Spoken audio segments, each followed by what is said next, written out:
जेलमा बसिरहनुभएका दुईजना नेताहरूको म एउटा दृष्टान्त देखाउन चाहन्छु। एकजना टोपबहादुर रायमाझी, एकजना बालकृष्ण खाँड। लोकतान्त्रिक आन्दोलनका लागि बालकृष्ण खाँडले लडाईँ त लडेकै होलान्, योगदान त थियो होला लोकतन्त्र ल्याउनको लागि। टोपबहादुर रायमाझी परिवर्तनको लागि ज्यानको बाजी बारेर बन्दुकै बोकेर हिँडेका हुन्। मतलब यो व्यवस्था ल्याउनमा ती नेताहरूको योगदान त छ, तर यो व्यवस्थामा ताकत यति रहेछ कि योगदान दिएर व्यवस्था ल्याउन लड्नेहरूलाई जेल कोच्ने ताकत त रहेछ नि यहाँभित्र। त्यो ताकत त छ नि। यो ताकतलाई सदुपयोग गर्यो भने गलत गरेको खण्डमा प्रचण्डजी पनि जानुहुन्छ, गलत गरेको खण्डमा शेरबहादुरजी पनि जानुहुन्छ, कुनैजी पनि बाँकी रहनुहुन्न, म पनि बाँकी रहँदैन। व्यवस्थामा त्यो ताकत छ। बस एकपटक हामी त्यो ताकतलाई अजमाउन चाहन्छौँ, त्यसलाई प्रयोग सदुपयोग गर्न चाहन्छौँ। भएन, सकिएन छ भने संसारले विकल्प खोजेको छ, हामी पनि खोजौँला। यसलाई लुटेर खाने काम गरियो, त्यस कारणले यसलाई सदुपयोग गरौँ भनेर हामीले यो व्यवस्थाभित्र कयौँ प्रश्न हुँदा पनि मानेर जाने, संविधानलाई मानेर जाने, व्यवस्थालाई मानेर जाने, परिवर्तनलाई मानेर जाने भनेका हौँ। जनताका लागि स्वास्थ्य उपचार ल्याउँछु भनेर लडेको लडाकु योद्धा, क्रान्तिकारी मान्छे सत्तामा पुगेपछि आफूलाई हाच्छुँ आउँदा सिङ्गापुर पुग्यो, तर जनतालाई सिटामोल दिएन। त्यो लडाइँ हो हाम्रो। हामीले त्यो लड्न खोजेको हो। मलाई हिजो युद्धका बेलामा, माओवादी जनयुद्धका बेलामा लागेका प्रचण्ड बाबुरामजीहरूको नियत के थियो त्यसमा मलाई केही पनि भन्नु छैन। तर हिजो त्यो गोली खाएर मरेको मान्छे चाहिँ यो देशमा परिवर्तन ल्याउँछु भनेरै मरेको हो। त्यो कुनै स्वार्थले मरेको होइन। त्यसको रगत त देशको लागि नै खसेको हो नि। हो, तिनको सम्मान चाहिँ हामी गर्न चाहन्छौँ। परिवर्तनका हरेक कालखण्डमा शहीद भएका मानिसहरूले यो देशमा परिवर्तन ल्याउँछु भनेर शहीद भएका हुन्। ती नेताहरूको मलाई परवाह छैन, जसले स्वार्थवश गरे कि निस्वार्थ राजनीति गरे।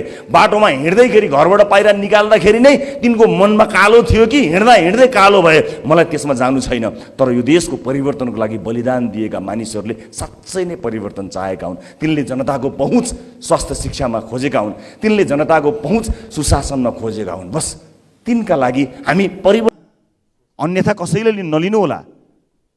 बाबुआमाले गोलीसँग नडराएर ज्यानको बाजी लगाएर लडेको युद्ध, आन्दोलन, परिवर्तनका लागि गरेको त्याग, तपस्याको बलमा आएका नवयुवराजहरू, उहाँका छोराछोरीहरूको कुन हरकत र कुन तहको क्रियाकलापहरू आएको छ हामीले देख्दै आएका छौँ।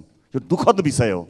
मैले नवयुवराज भन्नै पर्ने हुन्छ, किनकि यो परिवर्तनमा बुवा पुस्ताले गरेको त्यो त्याग र बलिदानको जगमा छोराछोरी पुस्ताले गरेको यो नाच सर्वत्र देखिएको छ, निन्दनीय छ। मैले यो प्रसङ्ग किन उठाउनु परेको सभामुख महोदय भने यो अनुसन्धान कहीँ कतै नवयुवराजहरूतिर आयो भने फेरि सरकारले भनेको सुशासन बालुवाटार जग्गा प्रकरणमा जस्तो, भुटानी शरणार्थी प्रकरणमा जस्तो, सुन प्रकरणमा जस्तो अड्किने त होइन। एक ठाउँमा पुगेपछि अर्को काहीँ सङ्केत हुन थालेपछि अड्किने त होइन।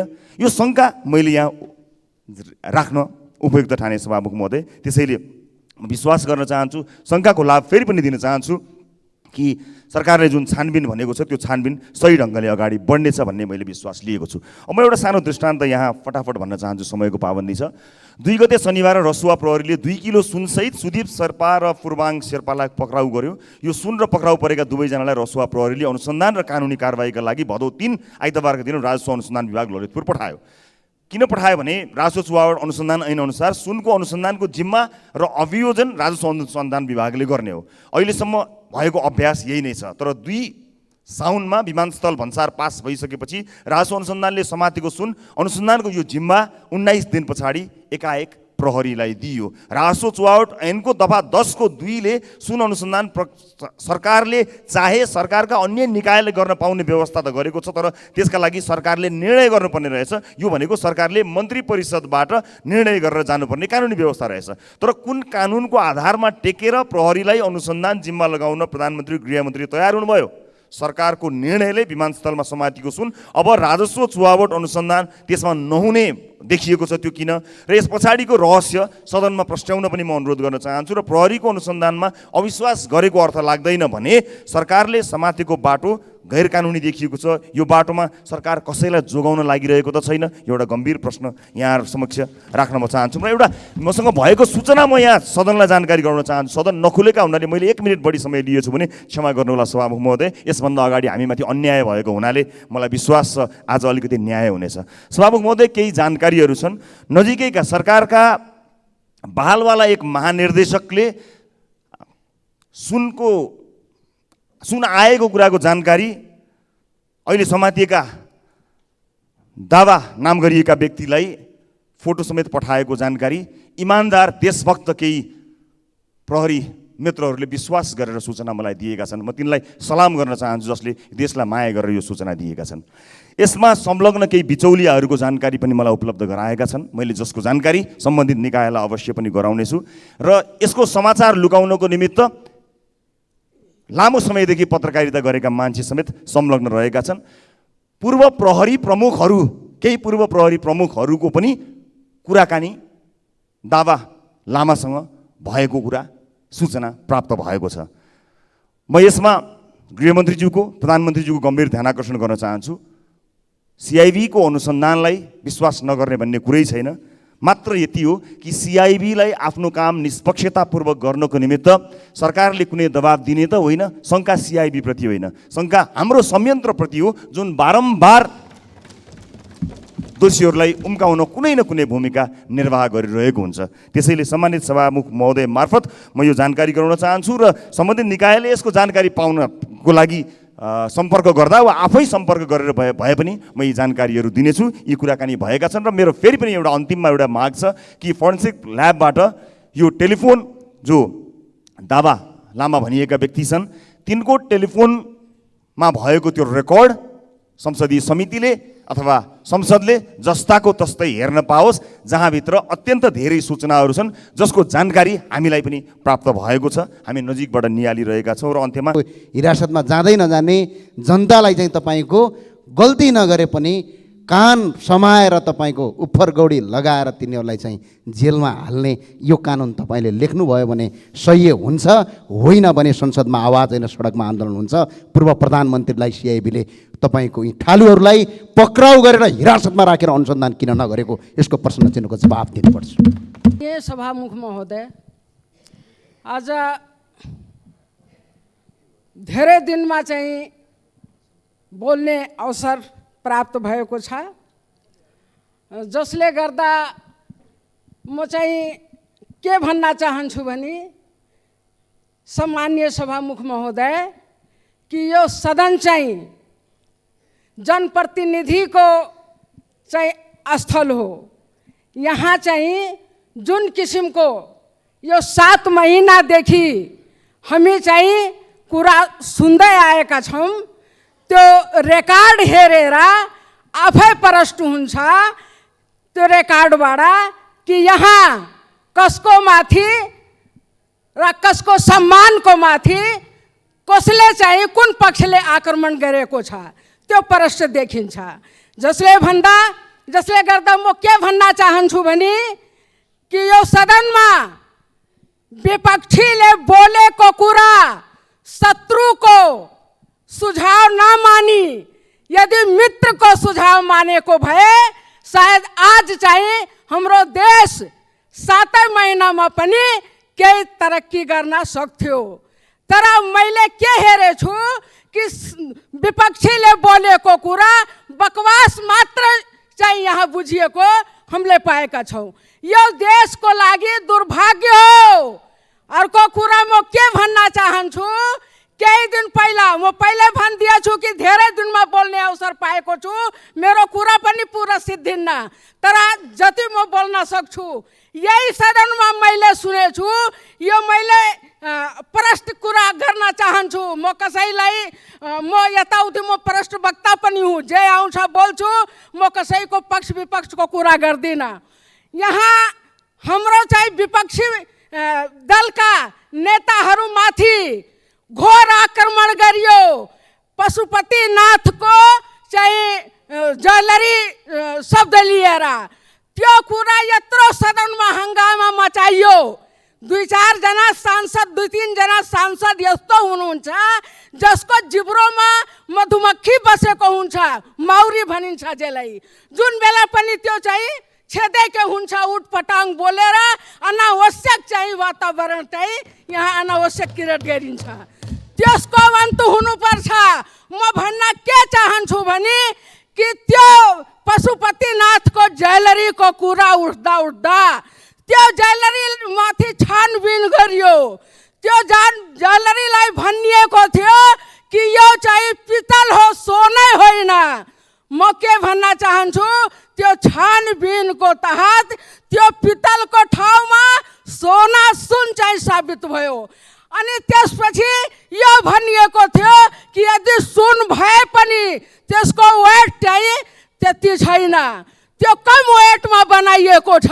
यहाँसम्म कि यहाँ सम्मानित नेताहरूमाथि आक्रमण गरेर नै भन्नुभयो। म के भन्न चाहन्छु, हिजोको प्रधानमन्त्री हुन् या आजको प्रधानमन्त्री हुन् या मन्त्रीहरू हुन्, मन्त्री र प्रधानमन्त्रीको जिम्मेवारी हुन्छ बजेट दिनलाई। कुनै पनि संस्थालाई बजेट चाहिँ वियोजन गर्छ, बजेट निकासा गर्छ, तर चाहिँ पूर्ण जिम्मेवारी त्यो संस्थाको हुन्छ। तर यहाँ संस्थाको नाम नलिएर नेताको चाहिँ मानमाथि वर्धन गरियो, नेताको मान वर्धन गरियो। अनि त्यसको विषयमा मेरो के आग्रह छ कि सुन पनि पित्तल नभएर सुन साबित भयो। अनि अर्को चाहिँ के अरे वेट पनि ठिकै ठिक भयो।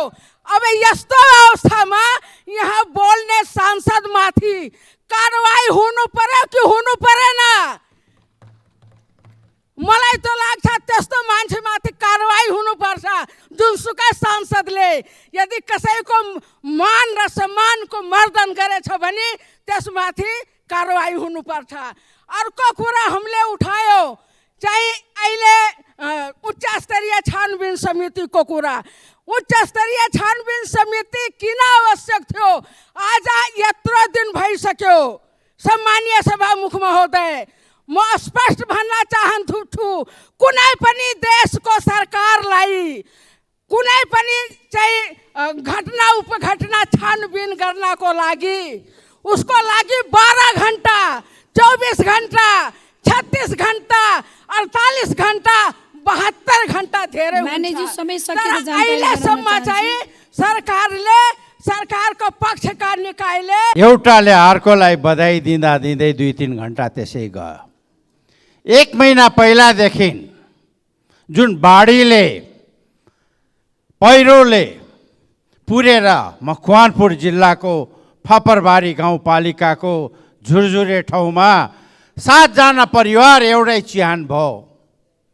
त्यो बारेमा यहाँ केही राखौँला भनेको थिएँ। यही हाइवेहरूमा चाहिँ पहिरोले बाटो जाम हुँदाखेरि कैयौँले चाहिँ बडा कष्टकर समय गुजार्नु पर्यो। 2-3 जनाले त बसैमा बच्चा पाए।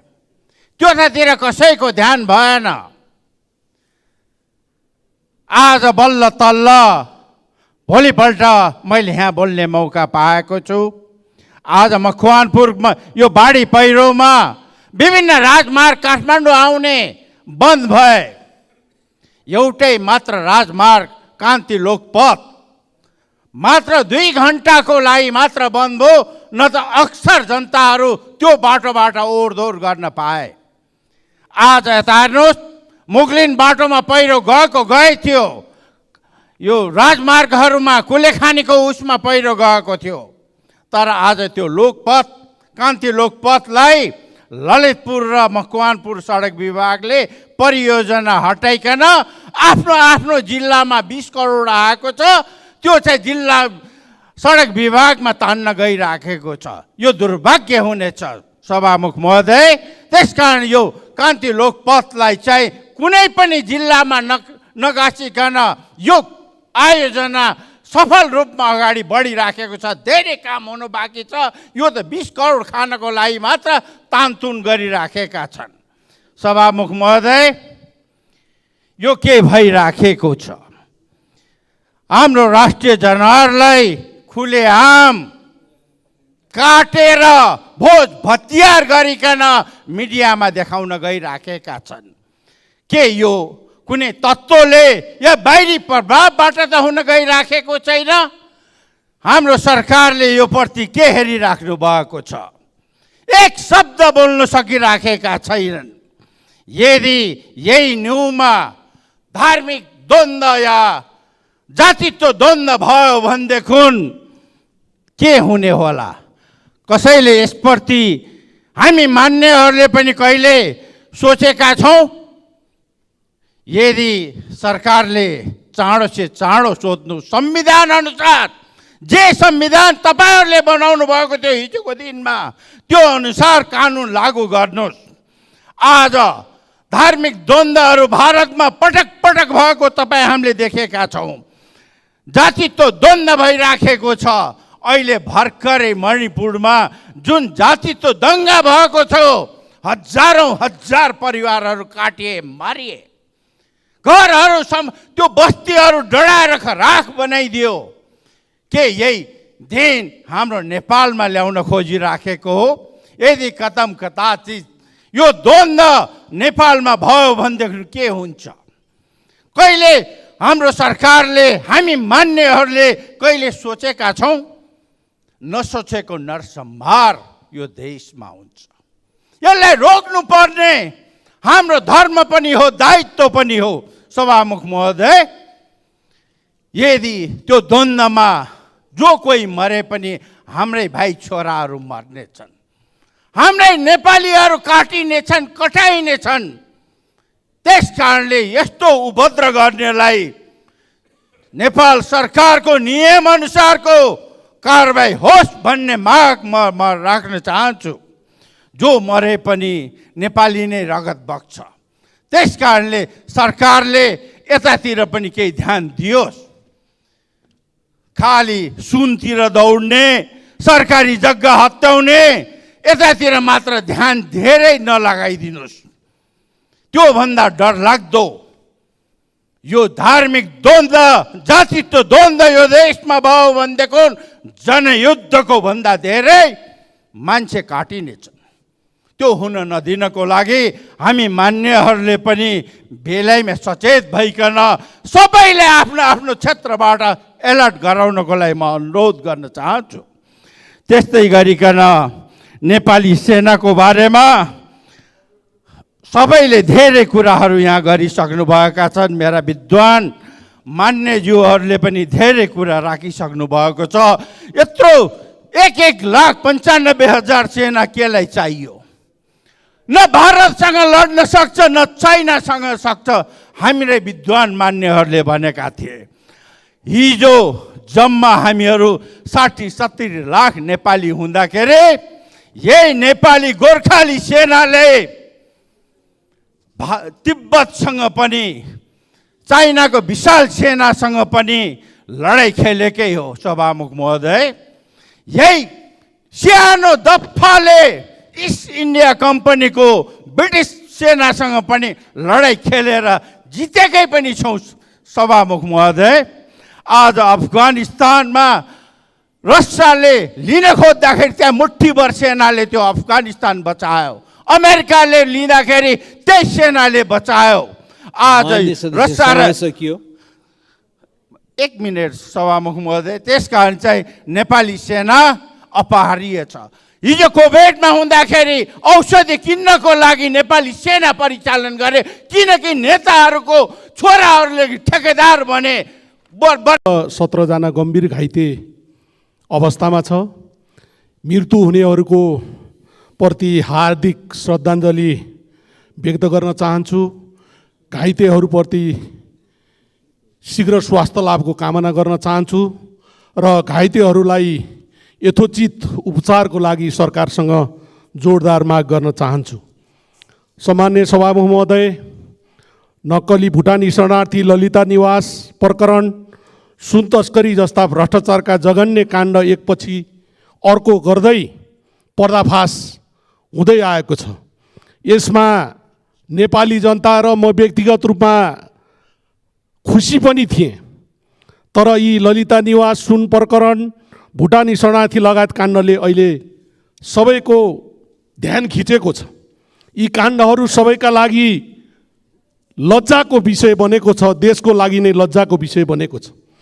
भुटानी शरणार्थीका नाउँमा भएको मानव बेचबिखन सरहको घटना होस् या ललिता निवासको सार्वजनिक सम्पत्तिको हिनामिना र सुन तस्करी मामिलामा सरकारले अभियानकै रूपमा अगाडि बढाएको भ्रष्टाचार नियन्त्रण र सुशासनको प्रयासका लागि सर्वप्रथम सरकारलाई धन्यवाद दिन चाहन्छु। तर खबरदार मैले दिएको धन्यवाद फिर्ता लिन नपरोस्। सभामुख महोदय, अपराधमा संलग्न व्यक्तिलाई आरोप प्रमाणित भए पश्चात अपराध अनुसार दण्ड, जरिवाना र सजाय हुनुपर्दछ। भ्रष्टाचार र अनियमिततामा मुछिएका कसैलाई पाखा नगरेर निष्पक्ष छानबिनलाई प्रभावकारी रूपमा अगाडि बढाउनुपर्छ। सुन तस्करी काण्ड र ललिता निवास प्रकरणमा प्रहरीको केन्द्रीय अनुसन्धान ब्युरो CIBले स्वतन्त्र रूपमा काम गरोस् भन्ने चाहन्छु। आरोपित रहँदैमा, अनुसन्धान चल्दैमा आफूलाई मन नपरेका आरोपित सबै अपराधी हुन्। उनका व्यावसायिक तथा व्यक्तिगत मान प्रतिष्ठालाई असर पार्ने अतिवादी सोच पनि देखिएको छ। सम्मान्य सभामुख महोदय, यही प्रकरणमा नेपालको एउटा पूर्वी पहाडी जिल्ला खोटाङ जिल्लाको दुर्गम र विकट गाउँबाट चाहिँ सामान्य परिवारबाट राजधानी छिरेर दशकौँ लामो अनवरत मेहनतले सफल व्यवसायी, सफल उद्यमशील हजारौँ बेरोजगारहरूलाई रोजगारी दिने मिनबहादुर गुरुङलाई झन्डै 2 महिना हिरासतमा राखिएको छ। राज्यलाई राजस्व तिरेर जग्गा किन्दा मिनबहादुर कसरी कसुरदार भए? जग्गा किन्दा जग्गाधनी परमाणु पूर्जा रहेको र जग्गाधनीकै नाममा श्रेष्ठता कायम रहेको र त्यही आधारमा जग्गा किन्दा ऊ कसरी दोषी भयो? यसले धेरैलाई असहज र अचम्म लागेको छ। CIB नेपाल प्रहरीको एउटा विश्वासिलो संस्था हो। म एउटा उदाहरणको लागि सम्मान्य सभामुख महोदय, हिजो मात्रै CIBले सरकारी वकिल कार्यालयमा प्रतिवेदन बुझाएको छ।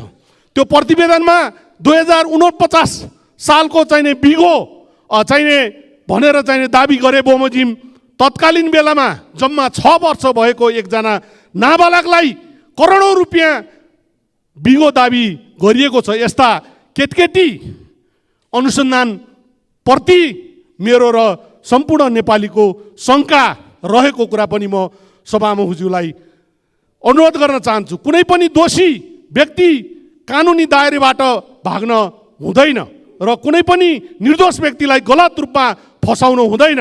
भ्रष्टाचार र अनियमितताका विषयमा सम्मानित अदालतको अध्ययन, अनुसन्धान र न्यायिक प्रक्रियालाई राम्ररी र निष्पक्ष व्यापक रूपमा अघि बढाइयोस् भन्न म चाहन्छु। सम्मान्य सभामुख महोदय, सर्वोच्च लोकतान्त्रिक र सुन्दर व्यवस्था मानिएको गणतन्त्रमाथि दिन प्रतिदिन शङ्का उपशङ्काहरू बढिरहेका छन्। जुन व्यवस्थाका लागि हामीले 4 दशकभन्दा लामो सङ्घर्ष गऱ्यौँ, त्यही व्यवस्थामाथि यति चाँडै समाजमा नागरिकमा यति धेरै आशंका बढ्नु सबैभन्दा चिन्ताको विषय हो। समाजमा अहिले चौतर्फी उकुस मुकुस छ। संसारका हँसिलो मुहार भएका मानिसका रूपमा चिने नेपालीहरूको मुहारमा निराशा र तनाव छ। युवाहरू स्वदेशमा भविष्य देखिरहेका छैनन्, गाउँघर जङ्गलमा परिणत भएका छन्। यस्तो लाग्छ देशमा कोही खुसी छैनन्, कोही सुखी छैनन्। त्यसमाथि राजनीतिक नेतृत्व जोडिएका भ्रष्टाचार काण्ड मात्रै होइन, हामीले जसरी राज्य सत्ता सञ्चालन गरिरहेका छौँ त्यसले गणतन्त्रको जगलाई नराम्रोसँग हल्लाइदिएको छ। सामाजिक विभाजनका जोखिम पनि पछिल्ला केही घटनाले सन्निकरण ल्याइरहेको छ। सम्मान्य सभामुख महोदय, केही दिन अघि धरानमा गोरु काटेर भोज भतेर गरेको विषयमा मिडियामा आएको थियो। त्यो घटनापछि धरानमा सामाजिक सद्भाव बिथोल्ने किसिमका क्रियाकलापहरू भइरहेका छन्, जुन भित्रभित्रै भुसको आगो चाहिँ सल्किरहेको छ। समाज एकअर्काको सम्मान, सहयोग र आपसी भाइचारा मार्फत निर्देशित हुन्छ। जब समाज बन्ने यी विशेषता समाजले बोक्न सक्दैन, तब त्यो समाज एक रहन सक्दैन। यस्तो घटनामा पनि नेपाल सरकारले न त कुनै अनुसन्धान गरेको छ, न कुनै अनुसन्धान समिति बनाएको छ। यसले भयावह रूपमा कथित गठबन्धनको नाउँमा केही भ्रमपूर्ण कुराहरू आइरहेको छ। पीडितहरू चिन्तित छ, आम जनता सशङ्कित छ। यो बारेमा सरकारले आफ्नो धारणा, सरकारको स्ट्यान्ड के हो स्पष्ट गर्न जरुरी ठान्दछु र म सभामुखज्यू मार्फत नेपाल सरकारको धारणाको माग गर्दछु। नेपालमा कानुनको शासन छ कि छैन? कानुन सबैले लाग्छ कि लाग्दैन?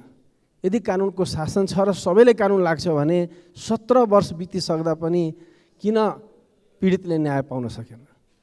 किन हत्याराहरू कानुनको दायरामा आउन सकेन? प्रश्न गर्न चाहन्छु।